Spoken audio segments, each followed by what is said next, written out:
Uno, dos, tres. Buenas noches, buenos días, buenas tardes, dependiendo de los usos horarios, como siempre lo decimos, solo que hoy tenemos una sorpresa para todos ustedes. Este es nuestro primer programa, nuestro primer podcast como Surfers United Channel. Y de nuevo, después de 2 años, tenemos a nuestro estimado amigo Roberto Gallardo, que es el arqueólogo y surfista de los años 80, uno de los inspiradores de la nota que está escrita en nuestro sitio web, que se llama Los vagos, entre comillas, de los 80, que desde mi punto de vista como estratega y como comunicador y además como cronista, fueron los que dieron vida a lo que hoy en día conocemos como Surf City. Repito lo que dije ayer por respeto a Roberto, quien dice que es el mar el que tiene el lenguaje, y yo estoy de acuerdo, el mar ya estaba allí y las olas ya estaban allí, pero alguien tenía que narrar, alguien tenía que hacérselo saber al mundo entero. Desde mi punto de vista, porque lo viví de pe a pa, fueron ellos y ellas los que hicieron este trabajo de manera despacio, de manera perseverante y con un alto grado de valentía, porque estábamos en medio de una guerra civil. Bienvenido, Robert. ¿Cómo va la cosa? Hola Ernesto, hola a todos. Es un gusto estar nuevamente. Ya teníamos días de no compartir un tema tan interesante como es el mar, el surf y como hemos platicado recientemente, la cultura marítima, ¿verdad? La cultura marítima de El Salvador. Eh, Hay tanto que hablar, tantos descubrimientos que se han hecho, tanto conocimiento sobre antropológico, arqueológico e histórico, ¿verdad? Sobre las comunidades antiguas, las sociedades antiguas y las actuales, ¿verdad? Entonces, para mí es un gusto estar aquí nuevamente, Ernesto. Un gusto para nosotros tenerte igual. Es un honor, como siempre. Sí, es un tema interesantísimo porque del mar venimos.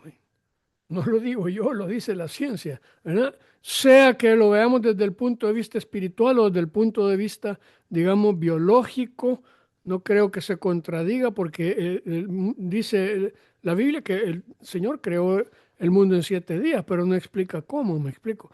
No eh, refuta que haya salido y que haya habido un avance, porque ese 7 días, ¿verdad? Pero en fin. No vamos a meternos en ese tema que es un tema complicado, pero desde mi punto de vista, el científico, venimos desde el mar, todos hemos nacido allí, las primeras criaturas, la primera vida vino desde el mar.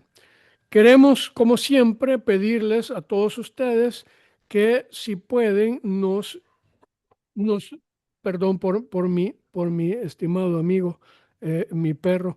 Eh, Pedimos como siempre que por favor, eh, si ustedes pueden donar, si ustedes pueden eh, hacernos validar con sus likes, con sus opiniones que son importantísimas para nosotros. Este canal, lo he repetido una y otra vez, no es una isla. Este canal necesita de las opiniones de ustedes, sean buenas, sean malas, sean para que podamos mejorar alguna de las áreas o facetas de las que los programas se componen. Hoy que estamos en esta nueva era, que vamos a hablar más seguido del mar, ya no vamos a hablar de otros temas, aunque siempre hay arquitectura y otros temas involucrados en el tema de la cultura marítima.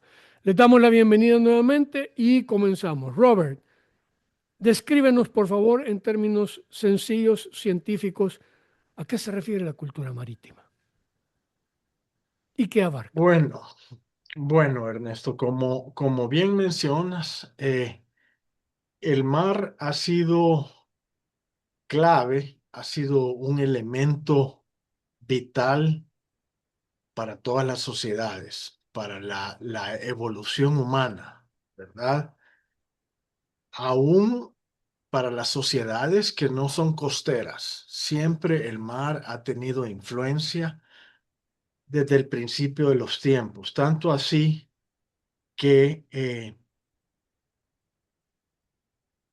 los primeros homínidos, el Homo erectus, por decirte, cuando sale de África y llega a Indonesia hace 800.000 años, de alguna forma que no conocemos, navega, ¿verdad? A la isla de Flores. Es la primera muestra de navegación por un ancestro nuestro, ¿verdad? Porque no era Homo sapiens hace 800.000 años. Y luego, pues, el ser humano, el Homo sapiens, sale de África hace 250.000 años más o menos, y en ese viaje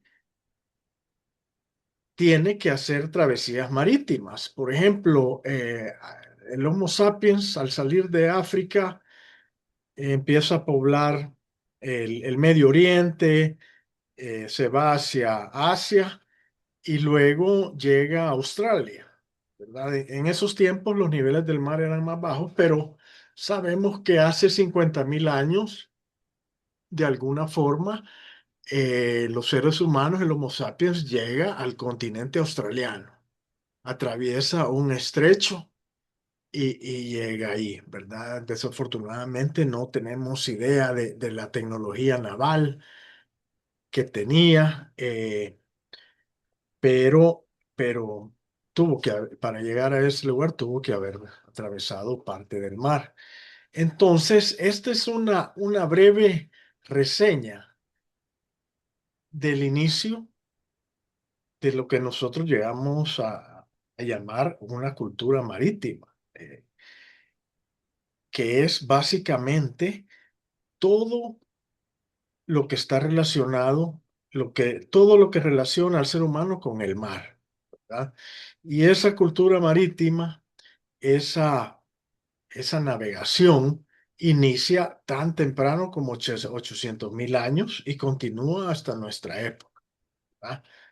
Eh, es una evolución naval, por decirlo así, de cientos de miles de años. Y bueno, y actualmente tenemos una cultura marítima que no es tan fuerte. En El Salvador hay una cultura marítima, aunque no es tan fuerte como antes, ¿verdad? Como por ejemplo el siglo XIX, que los barcos eran esenciales para transportarse, para transportar carga, porque no había ferrocarril todavía, a principios de 1800, por decirlo, mediados de 1800. Entonces siempre se necesitaba un barco para enviar cartas, para viajar a Europa, para viajar a San Francisco, Nueva York, era por barco. Entonces, nosotros teníamos una cultura marítima fuerte. Ahora, siguiendo con este viaje, eh, que lo empecé pues bastante temprano, prácticamente en los inicios, aquí en América. Los primeros seres humanos, los primeros pobladores que llegan al continente americano vienen por Beringia, ¿verdad? Atraviesan el estrecho de Bering desde el noreste de Asia. Hace unos 25.000 años, antes se creía que era un poco más reciente. Habían fechas de 15.000 años, 18.000 años, pero ahora sabemos que los primeros seres humanos que llegan al continente americano lo hacen hace más o menos 25.000 años. Y hay dos rutas, ¿verdad? Hay dos rutas. Estoy hablando ya de la cultura marítima americana. Mientras esto pasa, todas las sociedades en el mundo tienen una influencia del mar y que cada sociedad desarrolla su cultura marítima. Y en muchos casos surgen imperios, surgen estados, surgen civilizaciones avanzadas gracias al mar. Y bueno, nosotros no fuimos la excepción, ¿verdad? Y como mencionaba, las primeras incursiones de seres humanos hacia América consisten en dos rutas. Una ruta terrestre que baja desde lo que actualmente es Alaska Bueno, pasan caminando por Beringia, por el estrecho de Bering, llegan a Alaska y empiezan a caminar hacia el sur, atraviesan, bueno, Canadá, Estados Unidos, hasta llegar a Sudamérica, la ruta terrestre. Y también había una ruta marítima. Estas son las dos teorías más aceptadas porque han sido comprobadas por la ciencia y la ruta marítima consistía viajar familias, grupos pequeños, grupos familiares viajaban por la costa oeste de América desde Alaska, ¿verdad?, hasta Sudamérica. Y eso está comprobado. Esos viajes marítimos están comprobados por sitios arqueológicos que se encuentran en la costa. Ahora, no perdamos de vista que en esas épocas el nivel del mar estaba 100 metros más abajo, 90, 100 metros más abajo de lo que está actualmente. Por lo tanto, cuando estos grupos llegaban a la costa, eh, llegaban a lugares que actualmente están bajo el agua, ¿verdad? Están 100 metros de la costa. Y es por eso por lo que no hemos encontrado muchos rasgos de sociedades marítimas de esa época, porque las primeras están bajo el agua. Y han habido proyectos en la búsqueda de estos sitios, ¿verdad? Proyectos subacuáticos. Pero bien, volviendo al tema principal, estos grupos que vienen del noreste de Asia, del mar, llegan hasta Sudamérica y esto está comprobado por algunos sitios en Alaska, eh, sitios en Sudamérica, por ejemplo en Perú, quebrada Hawái y otra quebrada Tahuay, si no me equivoco, no estoy muy seguro de los nombres, pero estos dos sitios, más o menos de 12.000, 10.000 años, eh, se han estudiado los huesos de los habitantes y pues tenían una dieta marina, ¿verdad? Completamente. Entonces, son de los grupos que venían por el mar y tenemos también un sitio que se llama Monteverde en Chile, que sin duda fue poblado por navegantes que vinieron desde el noreste de Asia y viajaron por todo el Pacífico. Mira, sin duda, algunas de estas personas, algunas de estos navegantes llegaron a las costas centroamericanas. Desafortunadamente no hemos encontrado restos de esa época aquí en El Salvador y en Centroamérica en realidad. Eh, y Una bueno, pregunta, sí, solo una pregunta sencilla. Cuando tú has hablado del Homo sapiens, ¿cuál es la diferencia entre el Homo sapiens y el Homo sapiens sapiens? eh, ninguna. El ¿El Homo nivel de sapiens, desarrollo? no es la misma especie. Ah, Es la misma especie. Homo sapiens sapiens es la misma especie que el Homo sapiens. Somos nosotros, ¿verdad? Simplemente el Homo sapiens es una forma más abreviada. ok, Es una abreviación, sí. ok. Pero, Entonces tú me estás ajá, diciendo que hace 25 años, hace 25.000 años, si no me acuerdo mal de mis estudios sociales, cruzaron el estrecho de Bering. Unos caminaron por tierra y los otros vinieron por mar en pequeñas familias y hay registro de ello en Alaska y en Perú sobre todo. ¿Cómo se estableció esa diferencia? Porque a pesar de que hay algunas similitudes, digamos, entre los indígenas norteamericanos, los Sioux, eh, los Cheyennes, etcétera, y nuestros indígenas, pero hay marcadas diferencias, estoy hablando en términos fisonómicos. El clima, el contexto, la geografía incidió, o es que de los que caminaron en la tierra tomaron algunas zonas y de los que vinieron por el mar tomaron otras zonas y por eso se ven de manera diferente, o estoy diciendo una locura. Estos simplemente son los mismos y se denotan porque ocuparon diferentes territorios y desarrollaron diferentes características fisonómicas.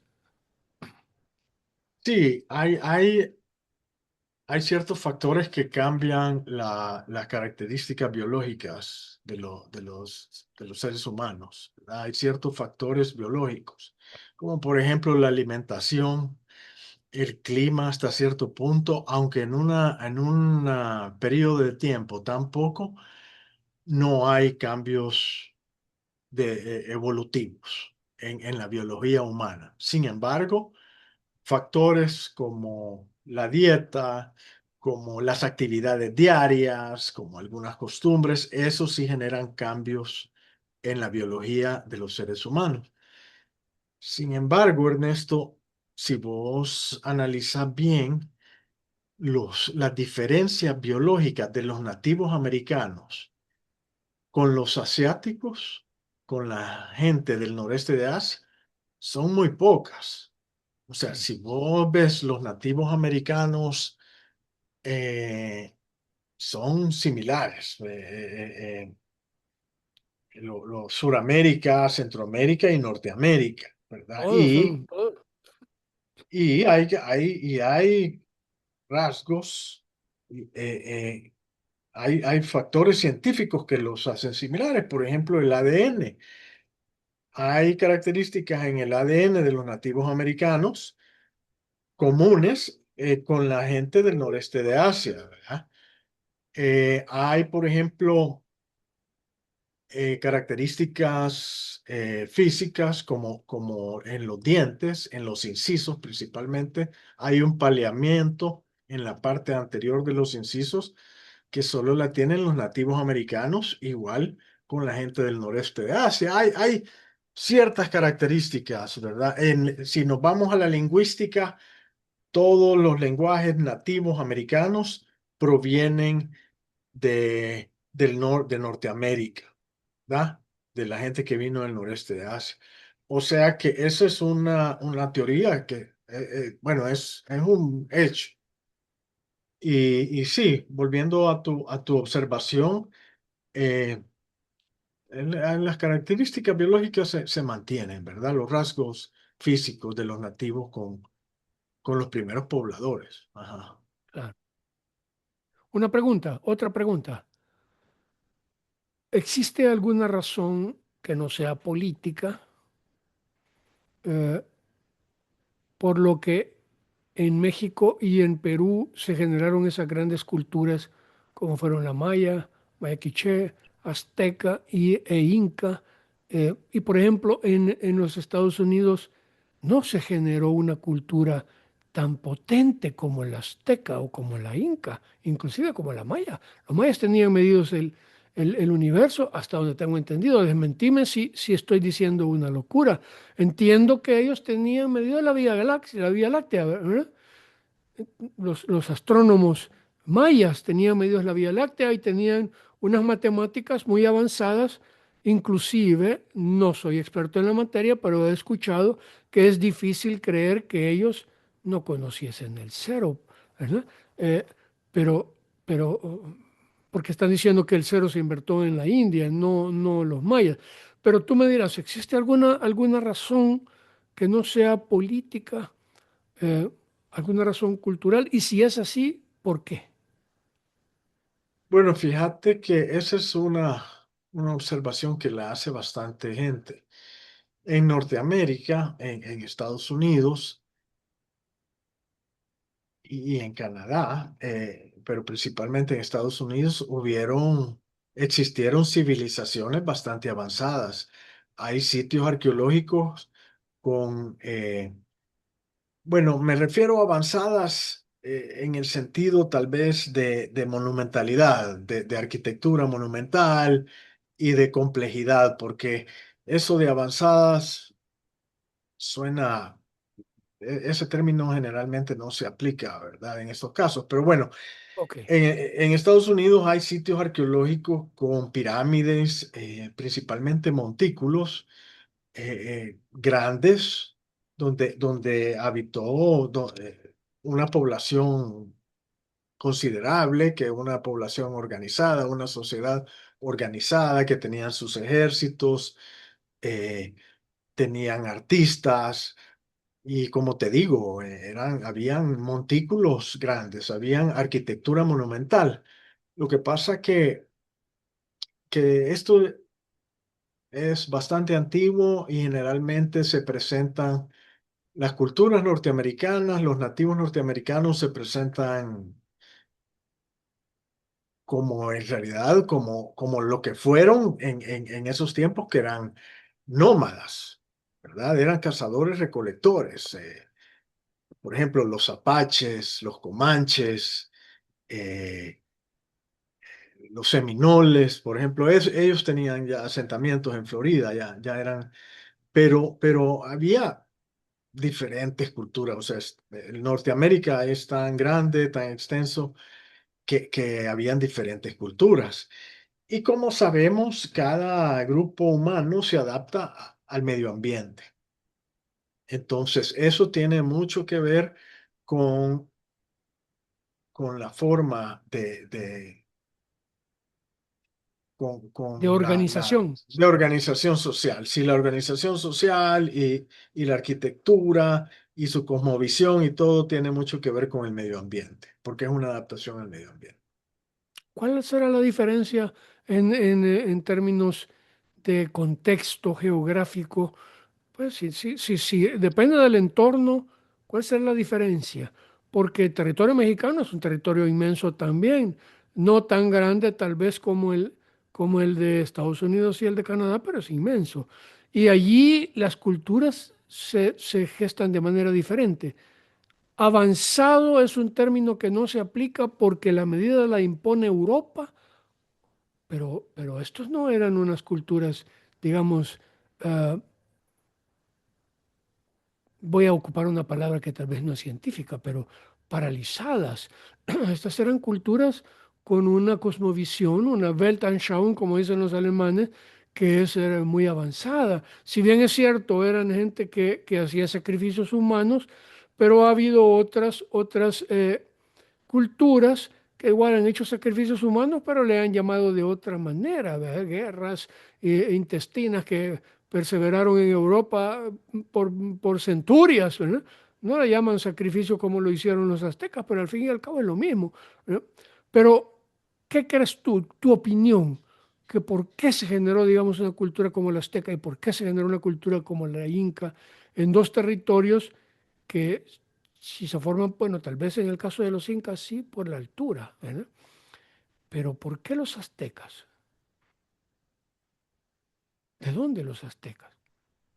Bueno, los aztecas, la historia de los aztecas son tres grupos del centro de México que se unen y se organizan, ¿verdad? Y aparece esta civilización que llega a ser un imperio. Entonces, hay, es que cuando hablamos de sociedades, de grupos humanos, la variedad es increíble, ¿verdad? Y las diferencias. A pesar que Mesoamérica tenía características similares, pero sí, bueno, los aztecas, los mayas, bueno, los primera civilización, los olmecas, por ejemplo, que de ahí vienen muchas características de las siguientes civilizaciones, eh, los toltecas, y bueno, en el norte de México, que eran nómadas, ¿verdad? Los mexicas, pero sí, y generalmente pues estas sociedades se van formando al adaptarse al medio ambiente donde están. Ahora, todas estas sociedades, como hablábamos al principio, siempre tienen influencia del mar, siempre han tenido influencia marítima. Aún los aztecas que prácticamente estaban en el centro de México, ¿verdad? Pero se ha comprobado la influencia del mar en los teotihuacanos también. Y bueno, aquí en El Salvador, sin duda, los mayas y los pipiles que habitaron aquí en El Salvador sí tenían mucha influencia marítima. Cuando, Cuando estos grupos humanos que hablábamos en un inicio vienen del noreste de Asia y se asientan en las costas, en un inicio son cazadores-recolectores. La primera organización social en América, pues son cazadores-recolectores, son familias, grupos pequeños, como mencionaba, que están caminando y recolectando frutas, recolectando raíces, huevos de aves, cazando animales pequeños, a veces animales grandes, como la megafauna. En un inicio era la megafauna, mastodontes, etcétera. Y estas sociedades, cazadores-recolectores, prácticamente están por 20.000 años en América. Esa es la organización social eh, de los humanos en América por ese tiempo, 20.000 años. Y el mar se vuelve sumamente importante porque las primeras sociedades que permanecen en un lugar por bastante tiempo generalmente se asientan en la costa. No es casualidad que los sitios arqueológicos más antiguos, la mayoría de sitios arqueológicos más antiguos aquí en El Salvador, se han identificado en la costa.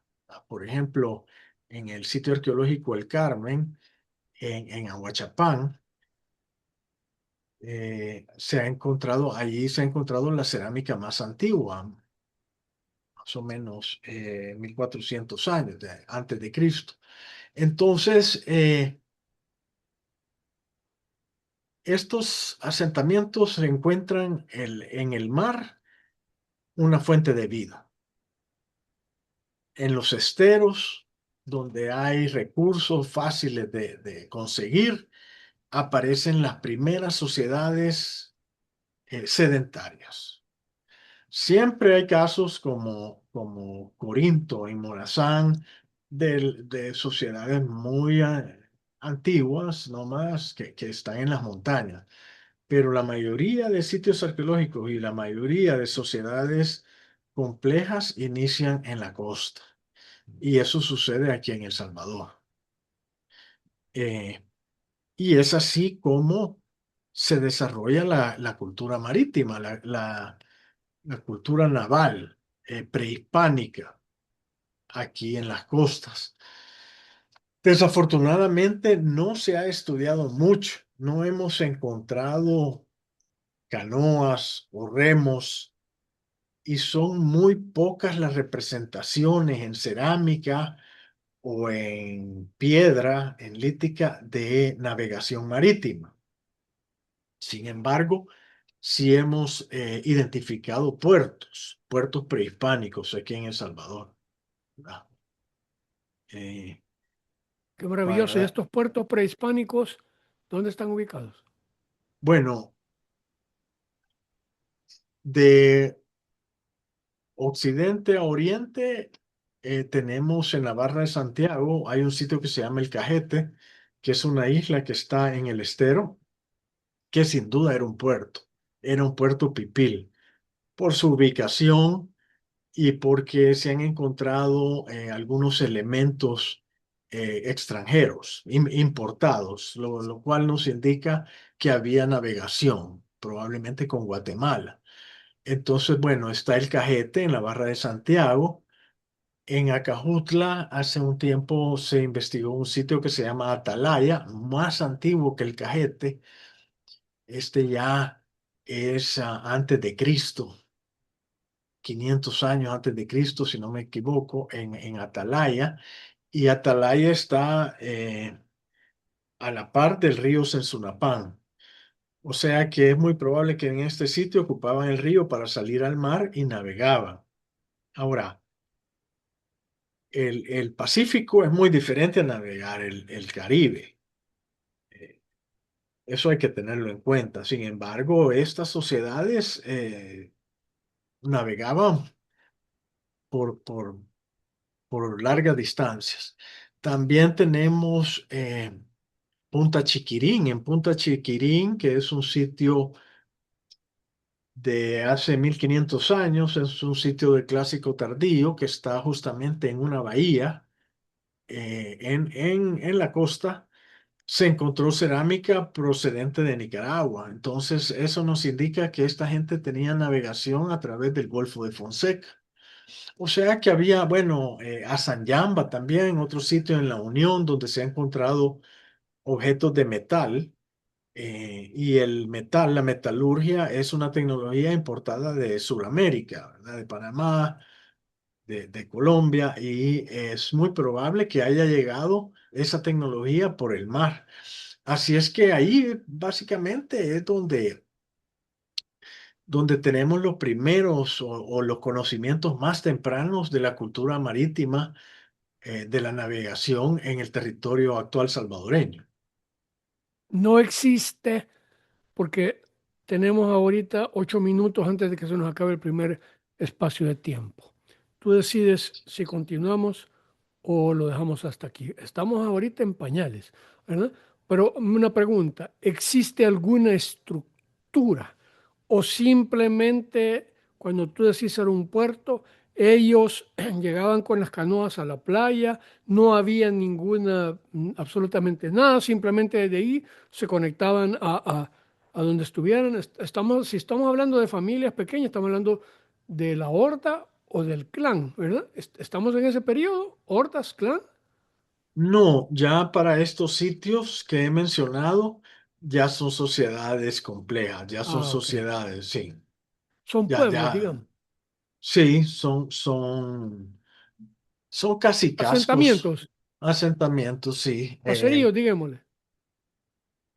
En el caso, bueno, Atalaya es más o menos grande, también el Cajete es el término es cacicazgo, que es ya una sociedad que tiene estratos sociales, ¿verdad?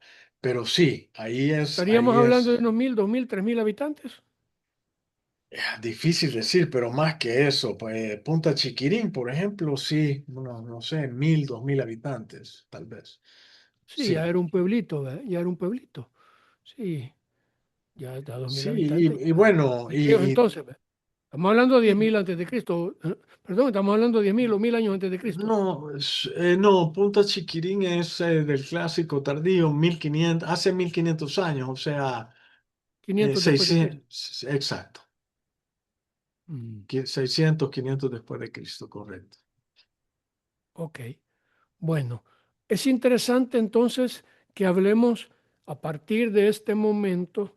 Vamos a establecer una, digamos, una brecha, un sendero, para que tú empeces a hablarnos de cómo estos puntos empezaron a gestar el desarrollo en El Salvador, que nace a partir de eso, nace a partir de ese comercio con Nicaragua, con Sudamérica. Eso no lo sabía yo.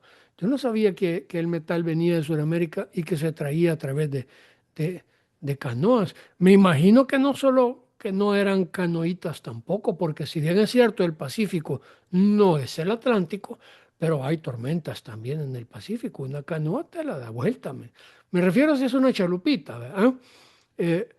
Eh, entonces, deben haber sido estructuras un poco más considerables, un poco fuertes, digo, pensando solamente porque soy conocedor del mar, ¿ve? No soy un experto, pero tampoco soy ingenuo. No te vas a meter 200, 300 metros costa adentro con una chalupita desde aquí hasta Colombia, ¿eh? Porque difícilmente vas a llegar, ¿ve? Sí, sí, no, definitivamente. Ese es uno de los problemas que tenemos. No, en realidad se ha investigado nada lo que es la tecnología naval prehispánica, como te mencionaba. No ha habido interés como en otros países, ¿verdad? Aún en Guatemala, que se han encontrado canoas y se han encontrado muelles mayas, pero en tierra adentro, en los ríos. Aquí no tenemos conocimiento sobre la tecnología naval de esa época, no sabemos el tamaño de las embarcaciones, qué tipo, bueno, suponemos que eran canoas, que eran cayucos, ¿verdad? Que esa es la tecnología más antigua y la que todavía se usa. Entonces, y es bastante efectiva, ¿verdad? Los cayucos, bueno, Cristóbal Colón en su cuarto viaje, pero en el Caribe, se encontró con un cayuco inmenso. Entonces, aquí sin duda esa era la tecnología que tenía.